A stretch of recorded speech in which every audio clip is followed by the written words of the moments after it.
pronounce every R-colored sound more naturally? Go watch the R-colored vowel lessons. I'm sure you've already done that. If you haven't, go watch those for sure. Just type in like English hacks R-colored. I have several lessons on those. But if you've already seen those, the number one thing, again, there's a reason I go back to this mouth posture, mouth posture, mouth posture, mouth posture, mouth posture. It's like me trying to roll my R's in Spanish. If I don't have the right posture, it's extremely difficult because I need to get all the way up here and tap here, but my mouth is like this. Okay. It's really hard to do. Now, if my mouth is more closed, I don't have the center of gravity, everything's a little flatter, my tongue is pushed forward. Now I'm in the perfect position to tap, to do r. Okay. Which is right there. I just did it with American posture because that's what I'm used to.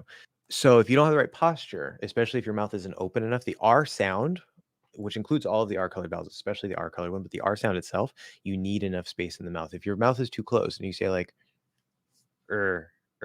it's not possible to generate the right sound. It's going to sound small. It's going to sound tight, closed.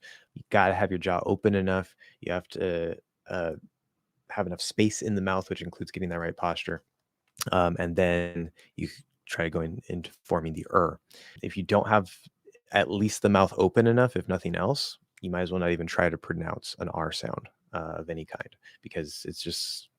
I mean, if you just want to be understood, I mean, I guess you can get by. But if you're trying to actually say it better, you're trying to say it more easily, more naturally, you have to open up. You have to get better posture. That being said, make sure you have the pieces. Okay, so you're asking about R colored sounds. If you don't have the pieces, then obviously it's not going to work. So for the R colored ah, okay, if your ah is off and you say like or ah or something like that, then when you try to blend it with an R, it's gonna sound weird. It might even be more difficult to do. Now, keep in mind you have to immediately start blending, which is why a lot of people ask, like, okay, so I know there's ah and there's R. Is ah really the sound in R, like at the start of R?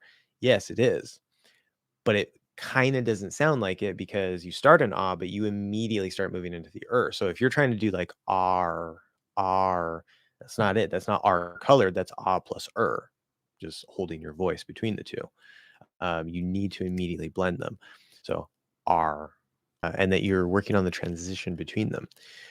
Going back to mouth posture, if you're trying to sound more closer to a native, you have to make sure that you're maintaining that center of gravity in the ah, which you need to build it into the ah first. It's going to shift back a little bit, but it's going to be there. Ah, ah. If I remove that center of gravity and flatten it out,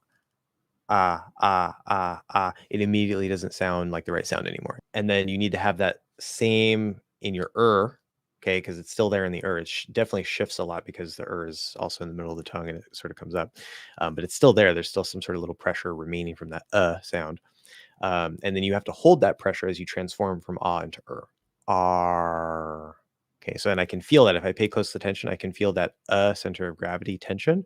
It's in my ah, and then it stays through the it's always there. If nothing else, if you don't do full posture, at least get your mouth more open.